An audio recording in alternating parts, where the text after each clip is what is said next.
Thank you for joining us for this episode of Into the Fringe. All right, sounds fun. I guess. Ready to hop in. Well, Jake, for the audience who's listening, this is Jake Gurly. He works in the Del Rio sector, currently a supervisor for the Horse Patrol, correct? Yes, that is correct. Northern Corridor.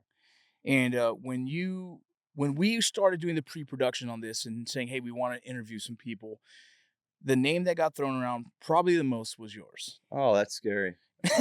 I don't know why anybody wants to talk to me about anything.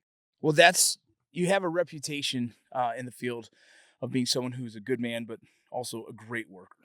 Okay. So I want to know about the man. Where do you come from? All right. So, born and raised here in Del Rio. Really? Yeah, born and raised here. Actually, my family had moved here like in the 1890s, and we've been here ever since. Fifth generation rancher. So my family's been ranching. I think they started in 1907 here in Del Rio, and been doing that. Grew up working on a ranch with my dad, sister, family. A lot of fun, a lot of hard times. A lot of work. A lot of it was just a lot of work.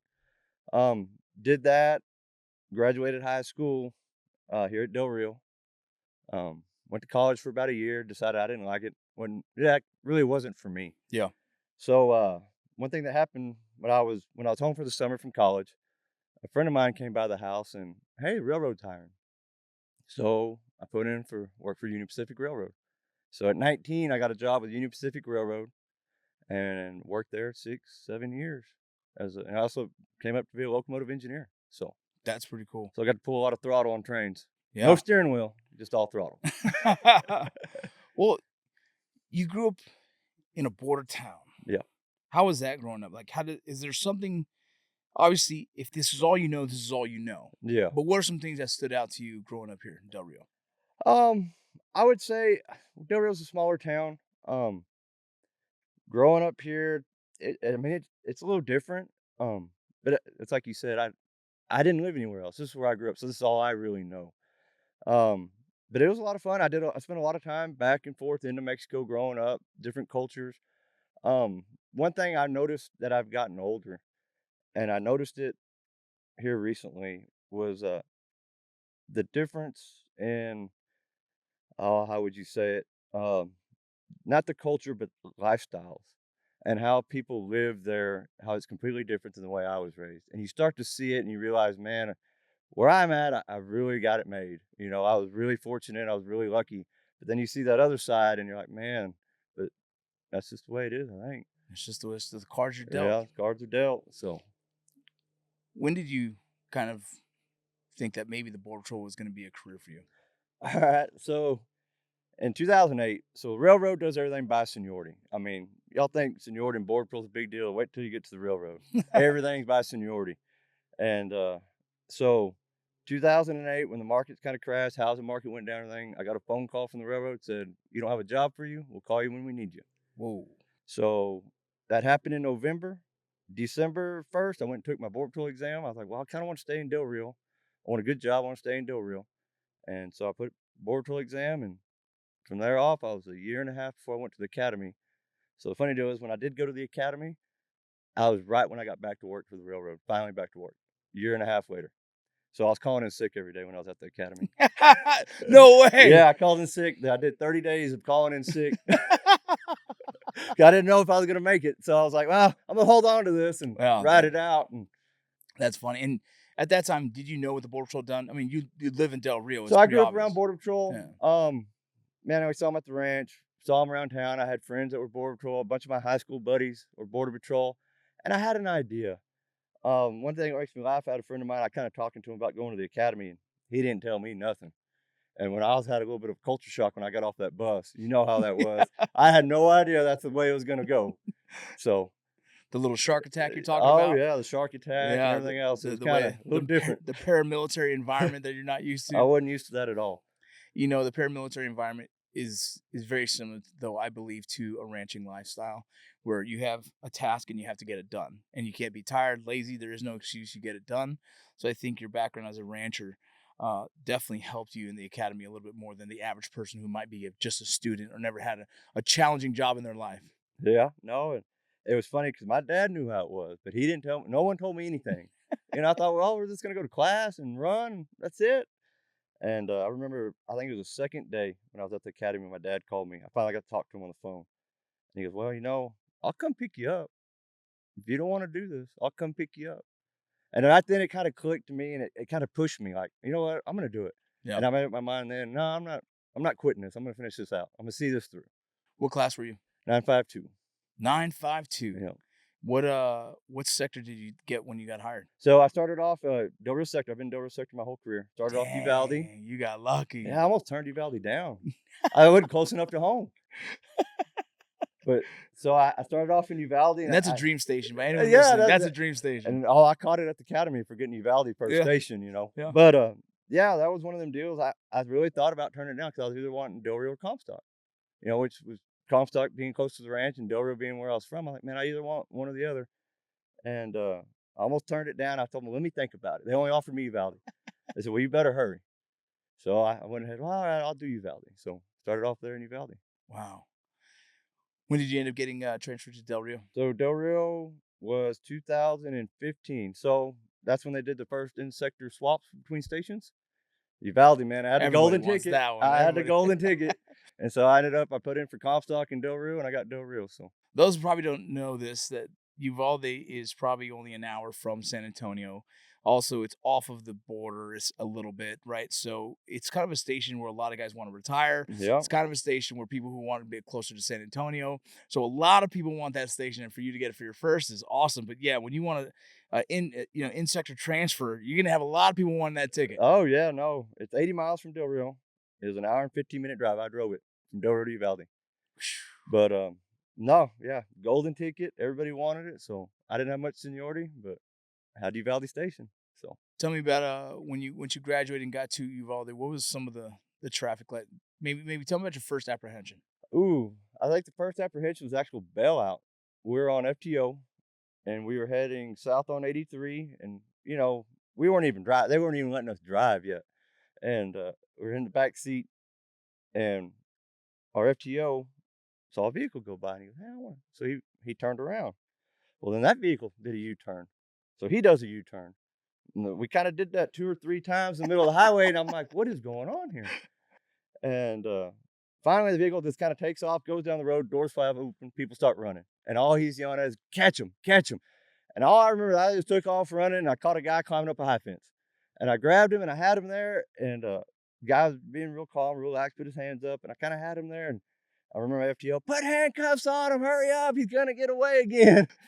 So no, that was probably my first app that I remember. How'd that feel? It was awesome. It was awesome. Like when I ran that guy down and got hands on him, I was like, man, this is for me. This Yeah. is what I'm gonna enjoy doing. Yeah, that was So, it. That was it. Tell me about your first time you got some narcotics of some sort. Man, I have not. Still, No, I have been around when it happens, yes, but I have not caught narcotics yet. I've been at Really? the checkpoint and K9 hit, yeah, and we end up finding it. That was all a K9 guy. He saw that one, and I just happened to be there. right. In the field, Uvalde, the narcotics had slowed down a bunch, and man, I have still not caught anybody carrying narcotics. There you go. Okay, So- that's something to look forward to at least. I guess that's one thing. I've caught boys at the ranch, on my own property, which was fun. I've done that a couple times, and that's the only one thing that I'm really kind of lacking. Yeah, it's funny in the career for us, like when I was in Eagle Pass, which is Del Rio sector, right? Mhm. The first time we apprehended any kind of illegal migrants who were coming across, I was in FTO as well. They just ran across the road right in front of us. It was like it was the worst mistake they ever made, right? They ran across, we saw them, we jumped out, same kind of thing, grab them, When it was dope, the first time they dropped it off and someone called us like, "Hey, I think there's some marijuana bundles in front of our house," right? Yeah. So we just went and picked it up, and we're all excited. But I'm like, that wasn't really an apprehension. That was a gimme, right? They just handed it to us. And then the next time when I actually caught it, it was like the most exhilarating experience because for some reason connected to any kind of narcotics is the idea of a threat that could be with that. No, of course. And so that threat was like where I was like, I just got back from Afghanistan recently before that. And so I'm looking for the fight, you know what I mean? And so I'm like, there's dope, man. We might have to get into a firefight. And I was hoping for the worst, and I'm glad it never happened. But that was the young me that was looking for a fight. And you catch dope and you get your little picture with the boys to celebrate that, and that was an experience that I'll never forget. Yeah. And that's one of those things. But you eventually find yourself on the horse patrol, which I find fascinating for someone like you who is a rancher and probably lived your whole life on a horse at some point, right? Yeah, pretty much. Not a whole lot, not as much as you think, but yeah. But when you got a chance to do horse patrol, what was that feeling of like, man, I think I would probably want to do this for as long as I possibly can? Oof. So, when I got on horse patrol, the basic rider class, that wasn't a lot of fun. I mean, it's fun, it's entertaining, Yeah. but it's the way it's designed is designed to take somebody who's never been around a horse or never been on a horse and to kinda get them going. Or when I came on, I was kinda past that. But man, you get out there, and I think the main deal was actually getting to ride, and it's not really just looking for sign, but getting to take the environment, your surroundings, getting to see it and you feel it, and man, that once I did that, man, I was hooked.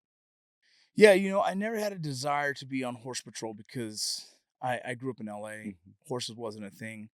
As I got older, I've gone to Mexico and rode horses on a vacation, things like that. And again, still very intimidated by the power of horses. In recent years, my family, we had horses, and so we were going every Sunday. And I started to learn a lot about them and the respect of them, but also the feeling of being on a horse and being able to control it and working together with the horse. There is a therapeutic response that a lot of people use it for, but for me, I was actually started to really fall in love with the idea of maybe I can do more of this. And so when I got the opportunity to ride with you guys the other day, um, it was a different side of the patrol that I never expected. It was different, and cutting sign from that high for me was hard. I was Yeah, I was having trouble picking up the sign. You guys kept calling it out. I'd see it after you, Jeff. Like, man, how did I miss that? yeah. And so that was a challenge. But not only that, I almost got swiped off the horse at one point because I'm holding it, and we go through some heavy tree branches, and the branch kind of like clotheslines me, and I leaned back, and as I leaned back, I just kept getting slid off the Yeah, it'll pull saddle, you off. It right? just kinda grabs a hold of you and pulls you off. So Yeah, I realized I started watching you, and you're using your forearms to clear the branches yeah. as you go through, and I'm like, okay, now I get it. But in all honesty, to call my wife and tell her, like, what'd you do all day? I said, I was just riding horses and we were cutting sign. She goes, "You got to ride horses all day?" And I was like, "Yeah, I did." Like, what? What a day of work to just sit there and ride horses. Yeah, no, I do that with my friends all the time, especially ones that are in the office or, have an indoor job. And I'll take a picture of us, out west in Comstock's AOR, somewhere where it's real pretty, deep canyons, man. Hey, so what are you doing today? This is what I'm doing. Yeah, And they get all mad and, throw a fit. That's not fair. And yeah. No, it's something that you just have to be able to wake up and be like, I'm excited to go to work today to just ride a horse for some time, try and do our best to find some illegal migrants who probably for our situation yesterday they were part of a bailout and there was two outstanding from that bailout and we were lucky enough to be able to yeah, find them, track them down, and eventually apprehend them. no, yeah, it worked out great. Actually, they caught the other three before we got there, or that other unit that was working with the other horse patrol unit or vehicle.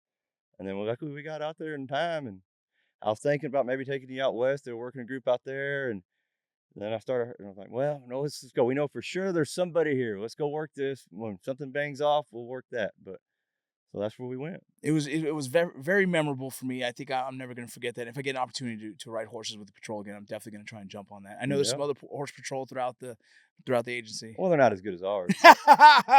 They're gonna hear that, and I'm gonna get comments. I know Essential's listening. Oh Uh, boy. Tell me about something in your career that probably you didn't expect. Working on the border when I first got the job, I didn't expect some things in my career. And I was like, oh wow, that was a little heavier than I thought, or I didn't know that was a thing on the border. Anything you can remember during your time? So, I grew up in Del Rio, border town.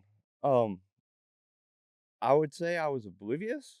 I don't know if that'd be the right word to say, but I didn't realize everything that was really going on in my hometown. You lived here and had no idea. Yeah, and like, yeah, you grow up, oh, there's an illegal over here, there's somebody over there, and I've had some walk up to me at the ranch, but I didn't realize there was that many of them. I Yeah, didn't realize there was, all this was actually going on all the time. it was just a day in the life of a rancher in Del Yeah, Rio. and you would run into them, and you mostly just go the opposite direction and just avoid them. But yeah, that I didn't realize, and all the other traffic border patrol deals with on the border, I didn't realize all this was going on. FTY and bailout, that was, I didn't see it. I didn't hear about it. It was kind of, so when I got in, that was a real big eye opener. What are you talking about? All these gangs in Del Rio, or what are you, gang activity? What are you talking about? Yeah. But yeah, it was there. Well, And you guys live in the same. There's your. yeah, they're firing off for you. Getting hungry. I love it, man. Donkeys. That's so cool. Birthday presents. Well, you live in Del Rio, but you're in your own little world in the ranching world. Yeah. And the friends you hang out with are ranchers, the people that you hang out with are ranchers. And so you never really have to step outside of that kind of comfort zone. And then when you get to the Border Patrol, everyone you hang out with Border Patrol, Yeah. and every day they're dealing with different kind of apprehensions. You're like, you come home like, honey, I had no idea there's gangs here in Del Rio. Yeah. Oh, I didn't know there was that many of them. Or, yeah, no. And you bring up, growing up ranching and being with friends with ranchers. They've always been asked to do the ranch liaison job, and I've always turned it down. Nope, I don't want my friends calling and yelling at me on the phone. I get it enough as it is. Did you used to yell at Did you used to yell at Border Patrol agents when you were in the ranch? No, not as bad. My dad, oof, he was bad, and my mom, it made my mom laugh. Going through a checkpoint after I became a Border Patrol agent, my mom goes, "That was the nicest he ever was to somebody going through that checkpoint." She goes, "I was so embarrassed to go through there with him before." What is it about the Border Patrol and the ranchers, and why do we even need a liaison? So there's a lot of the deal is you have so many agents in one area. Having one person that they know they can call to help them with their situation or what's going on, it helps relate that one person. Instead of calling, well, I got to find a phone number. They have somebody they can call if they got an issue or something comes up or they see something. They have one person they can call, and one deal I think the ranch liaison should be, one of them almost permanent deals because once these guys build these relationships with these ranchers, they move on and somebody else comes in and that guy's got to rebuild that whole relationship Yeah. again. And Del Rio's a small town and you pretty much got to have someone kind of introduce you, Yeah. to some of these people. Yeah, it's like you need a Yeah. trusted handoff. Yeah. You build rapport for all those years, and then some new young kid comes in, right? Yeah, it Yeah. happens. It happens. But I mean, and that's the way it is. The ranching community is a real tight knit community, and they don't let a lot of people into their circle unless they're brought in by somebody they know. Kind of puts a word in for them. Have you ever done any apprehensions as a Border Patrol agent that might have made you think about later, kind of harder or special, maybe a rescue of some sort? Um, you know, we catch, it's all different types of people. And there's some that I've noticed, and I kind of told the story the other night to a buddy of mine, but there's some people that I've caught before, and you talk to them, and you kind of get to know them a little bit, waiting on transport or something like that. And it's somebody that you would think, man, if this was different circumstances, me and you could probably hang out. If this Yeah. wasn't what's going on, you kind of get a connection with them. And then there's other ones you catch that once you see the rap sheet, you understand, like, man, this is horrible. Yeah. Why is this guy trying to get over here, or this person? And it's pretty wild. I mean, you see some things. I had a guy one time. I caught him at night. He turned and looked at my horse and growled and started growling at my horse. Whoa. Yeah, and that was like kind of caught me off guard. So the first thing I put on him was handcuffs and like, Yeah. man, this Yeah, I is don't know what the hell that's most about. time I'm a little late coming with a handcuff. Most time everybody's compliant, and Yeah. especially sitting on a horse, we have a lot Yeah. more compliant people we deal with. They understand, but this guy turned and started growling, and I put handcuffs on him and walked him out. And I remember I told the guy who came to pick him up, I said, "You keep an eye on this guy. I don't think there's something not right here. Yeah. The way he's acting." So Yeah, there's sometimes you pick people up that have mental health Yeah. issues that are or mentally unstable. yeah, The hard part about the job is exactly the conversation you were saying where there's people that you can have a conversation with and feel like, man, I could sit there and have a beer with this person. Or I yeah, could have a meal with this person. exactly. Right. And I think that's what makes this job really hard. And even though no matter what you do the job, you still leave that situation thinking like, this is such a crazy position to be in. Yeah, no, Right. it's true. It's true. Because they are human. We're human, right? Yeah. But as we, choose this job, you take it and you uphold that law that you sworn into. Yeah, that's right. And so that goes first for our decision making. But after the human side goes, man, that was actually pretty good. If I met that guy, he'd probably be working on the ranch with me. You know what I mean?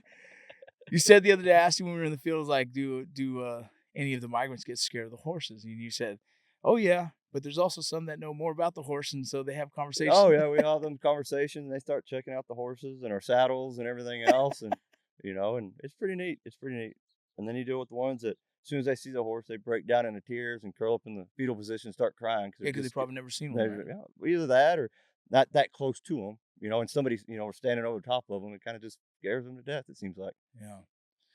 And what is it about this career that you love so much? Man, I like the work. I like going to the field, the feeling. So one thing that I've compared this to, so when I worked on the railroad, you drove a train from point A to point B, you got off, somebody else got on the train and he took it from that point A to another point B, and you never saw the accomplishment. Yeah. You never got to see the end product. So what I love about this job, especially, going out and cutting a group and getting on good sign and working it all day long, get a good trail in and making the apprehension at the end of the day, you see what you did. You got to see the accomplishment. You feel you just feel it like, man, we worked our butts off all day and look, we caught them. Yeah. That's probably the main thing I'd really enjoy doing. Yeah, there's a sense of accomplishment. Yeah. Absolutely. I remember that as well. I've done some long treks, miles and miles, and then you finally got them, and it feels good. Yeah, and like a lot of the guys I work with on the unit, man, they don't quit. Yeah. And there was some times there I was getting home at midnight, and my wife, what are you doing? We were on good sign and we caught them, but we guys wouldn't quit. It was them. It wasn't me. It was them. It was them. So it's an easy job to get addicted to. It is. Very. Man, I appreciate just the interview, man. Being able to sit with you and work with you the other day was an honor. It was fun. It was a blast. Honor to watch you do your thing on your horse and how you commanded the team and how successful you guys are. Honestly, the Horse Patrol is something I wish I thought of more when I was in, but I'm honored to be able to have experienced it with you yesterday. Oh, no, it was fun. We enjoyed having you. Guys were excited. It's a lot of fun. And, the guys were proud. They got to show somebody, somebody new to the group. We got someone new, so we better catch these people, catch these bodies so they could see it, So it worked out really well. It was awesome, man. Well, thank you so much for your time, brother. And thank you. I know we took a lot of your time the other day, but really appreciate it, man. And dude, you have a reputation around here, and people love you, bro. So that's a big deal to me to hear how many people have nothing but good things to say about you. That's scary. I don't know who they're talking about. It ain't me. They're all liars. They're all liars. Well, honor first, brother. Honor first. Thank you guys for listening to this episode of Into the Fringe. Until next time, see you later. You never know what's ahead, but once you start, it's all or nothing. Because it's not just tradition, looking danger in the eyes, refusing to let it stop you. So summon your courage, trust your training, trust your team, and trust that when the work is done, you'll look back proud you defended your legacy, knowing exactly what and who you were protecting.